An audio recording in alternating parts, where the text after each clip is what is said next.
What's going on, guys? Back at it again with another YouTube video. Today I'm going to be joined here by obodimis 2412. We're going to be reacting to some scary stories because it's almost Halloween, so yeah, it's going to be super scary. Hopefully I don't scream like a girl on camera, but if I do, then you guys win. This happened when I was a kid. I was in the 5th grade and my friend, let's call him Ethan, invited me over to his place. He lived right by the ocean, and if you walked through the forest for half a mile, you'd reach a nice beach with a diving board. When I got to his house, we hung out, played video games, and talked. You know, typical kid stuff. Then we decided to go to the beach. It wasn't too far away, and we knew we could get back in time for dinner, so we set off. To make the trip more adventurous, we decided to bushwhack our own path. After walking a couple of minutes, we hit a tall fence.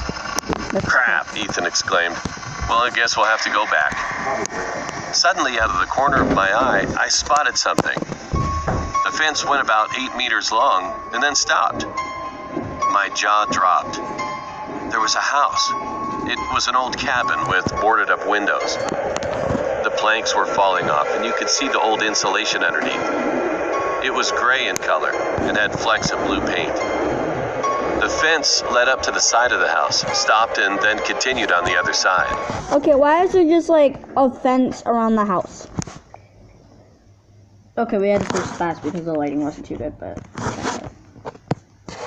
What scared me the most was that there was no road. I mean, not even a clearing to get to the road. You'd have to walk 20 minutes. Kevin, come on, Ethan yelled from behind me. Look at this, I shouted back. Ethan walked up to me and his jaw dropped. There was no door, just a frame, and peering through the frame we could see that there was a back door, also with no frame. All we had to do was walk through the house, then we could get to the beach. I looked at Ethan. Should we do it? I asked him. He shrugged. I don't see why not, he responded. Inside the house was dark, despite the sunlight pouring in through the door. We advanced slowly through the house, and Ethan pointed to the door. As we reached the door, I peered up the stairs. I grabbed Ethan and shoved him out the door. What was it? He said, as soon as we got away.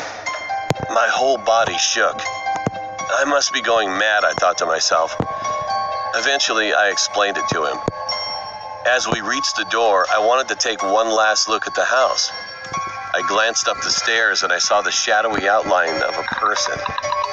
All I could see were eyes staring back at me and a crooked grin. Ethan and I took another route back home, and we told Ethan's mom. She laughed at us and said she'd been that way many times and there was no house. And we were angry because she didn't believe us, so we got out our cameras and went back the next day. When we got there was no house. It was just gone. No clearing, nothing. To this day, Ethan and I still wonder what it was. Was that man just a homeless person, or maybe he was something much, much worse? I suggested to Ethan a theory that scares me to this day. I had been reading about Russian folklore, and a page caught my attention. It was a story about a witch named Baba Yaga who had a moving house. She would eat naughty children, and parents used to use it to scare children. Was this a witch? I guess we'll never know for sure.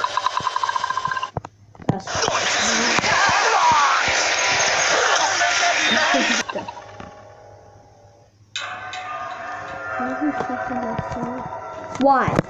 I was in my early teenage years during this time. My family and I went on vacation in a village which had a forest rumored to be haunted. There was a cemetery in the forest. It was a little far away from the village, near a lake. We weren't actually supposed to go to that forest, but my cousins thought it would be fun to play hide and seek at night. We were given some rules. We weren't allowed to take our phones or flashlights with us. That's tough. As planned, we all met in front of our farmhouse at midnight. That was way older. Me and my younger sister, who was 7 years old at that time, were the youngest out of everyone. So my older cousin decided to help us hide. He was 22 at that time, and he wanted to make sure we didn't get lost. After we chose who was going to be the seeker, we parted ways. trying to find the best hiding spot. My older cousin just wanted to win, so he took us to the cemetery. He said, "She'll obviously be too afraid to enter the cemetery. I think this will be a best hiding spot for us." Although my younger sister kept telling us not to go there, we shut her off, telling her she was just a kid and would make us get caught. To this day, we wish we would have listened to her. It was getting darker. It was almost 2 a.m. Then all of a sudden, the cemetery lights went out. My sister's hand tightened around my hand. My cousin was obviously scared too. We could only hear the sound of wind and stray dogs barking at the backside of the cemetery. But then, we heard digging noises. I still remember that horrifying sound. At a distance, we could see an old man with ruffled hair and dirty clothes, digging a grave with his bare hands. He was making hissing noises while he dug. All of us stood there frozen. We didn't know if we should scream or run away. My cousin held our hands and started to slowly lead us to the entrance, trying not to make any noise. He whispered, "We have to get out of here." My sister was almost on the verge of crying. But to ruin everything, I stepped on a broken branch, making a loud noise. The stranger shot up his head toward our direction, and his lips curved in a creepy smile. "Run!" my cousin yelled, quickly picking up my sister and running away as I followed closely behind them. Thankfully, the man was weak and couldn't run any faster. He stopped at the middle of the cemetery staring at us with his hazel eyes. A few days later, we found out that the man had been caught by the police. He was a criminal who dug up dead bodies, stored drugs in them, and sent them off to other nations to sell drugs. He was caught once but successfully escaped. If he wasn't so old and weak, I'm afraid that we might have ended up being a couple of dead bodies too. That was a girl screaming. Where's that? Oh. Hi, my name is Alyssa, and I'm 15. A few months ago, something strange happened to me. Sounds like it. To this day, I can't explain exactly what happened. I was relaxing at my house, doing some schoolwork on my laptop. Being home alone never bothered me until then. After about 2 hours of being alone, I decided to go get some ice cream from the freezer. As I headed back with ice cream to my room, I heard someone bang on the front door. I never answer the doors, and I always make sure they're locked when my parents leave. I decided it was the mailman, and that he would set the package down and leave. Then I heard the bang again, but louder. I was confused, so I went to my dad's office since it had a window facing the front porch. The second I grabbed the door handle of his office, my parents' bedroom door slammed shut right next to me. I screamed.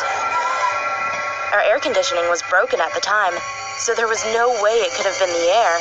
I looked at the door, ran to the other side of the house, and called my mom to see if she was expecting anyone over.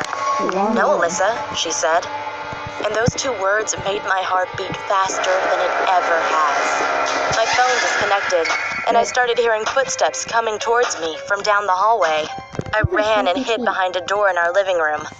I knew I'd be out of sight, since I used to hide there as a child. I called my close friend Emily, who always knew how to calm me down in crazy situations. She told me to go and lock myself in my room. As she was talking, I started to hear doors open and slam shut along with footsteps, and the voice of a little girl saying, "I'm going to find you," over and over. I started crying, and when the noise stopped, I ran to my bedroom door. When I grabbed the handle and was about to go in, I heard it again. The little girl was in my room and said, "Come here, Alyssa. I want to play. Come here." I ran to the guest bathroom and locked myself in. I started to hear knocking on the bathroom door and the voice, "Don't you want to play, Alyssa? No. We could have a lot of fun." What game do you want to play? I started screaming back, "Hell no, just leave me alone." Sorry. She started laughing. The knocking and laughter grew louder and louder. And then it started sounding like that thing, started to walk away, still laughing and knocking. Then I couldn't hear it anymore. My grandpa came into the house yelling, Alyssa, it's Grandpa. You can come out. You're safe. I ran as fast as I could to my grandpa. Later on, I found out that after my phone cut out on my mom, she sent my grandpa to check on me. Once I told my grandpa that a little girl had gotten into the house, we went around the house searching for her, but we never found anything. All the windows and the doors were locked. The garage was closed up tight, and nothing was broken into. I hate being home alone now, and being in my room, but I've learned to deal. This Halloween, one movie Have you heard about this app called Countdown? What? It's supposed to tell you when you die. is terrifying audiences. Yeah, you should be alive. Jeez. The true horror story. Oh my. True. The true story of Sock. What? Are you a cop? When I was about 9 years old, I was in my You swimsuit, too. ready to go to swimming lessons. My brother and I had made a pillow fort, and it was still there from the night before. Let's go. I had crawled underneath the coffee table, What? where a blanket went over it, blocking out the outside world. I have no idea why I stuck my foot outside of the blanket, but I did. A dark black sock crawled creepily towards my foot and slowly slid over it. The sock was cold, and I felt odd. I recognized the sock. It looked just like the one my mom had. I called out my mom's name and my brother's name, but there was no response, only silence. I walked to the window, but when I looked out, there was nothing out of the ordinary. I saw my cat staring at me with a weird look on her face. Then, I was horrified when I heard the shower running upstairs. My mom was still in the shower, and my dad was at work. I ran up the stairs to find my brother spinning on the chair in my parents' room. I asked him if he went downstairs, and he told me it had nothing to do with the situation. I told my mom what had happened, but she didn't believe me. She said that I was probably hallucinating and that it was just the cat.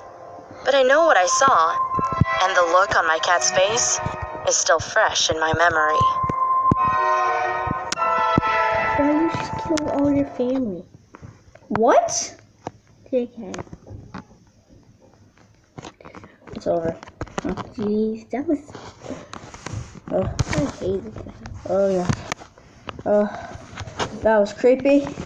I did not like it. Yeah, me Oh. either. No. Okay. If anybody comes to me, I'm gonna be like, no, stop, Wait. stop. Okay, let's watch one more and then we're gonna end the video. Okay, guys, this is the last one that we're watching. Then we'll end it. I'm terrible with it. This is fake. When I was 7, I had a really scary experience that I will never forget. Don't stop. I got up at 8 a.m., as usual. But as I stood up, I noticed something was different.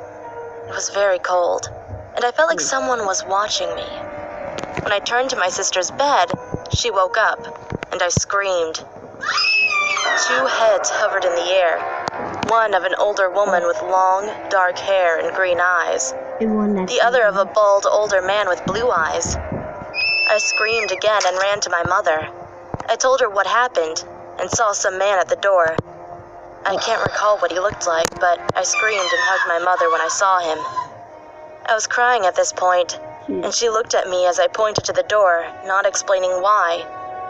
She instantly knew what I was upset about, and she spoke in the direction of the door. I don't know what she said. I was just too scared to listen, and all I wanted was to be somewhere else. Nothing like this happened to me again, until I was 13. That's tough. I was coming from my friend's house and was really tired. I went to my room, turned the lights off, and went to bed. At 4 a.m., I suddenly woke up without a reason. When I looked at the door, I saw my mother looking at my sister. She had lifeless eyes, which reminded me of the incident that happened when I was 7 years old.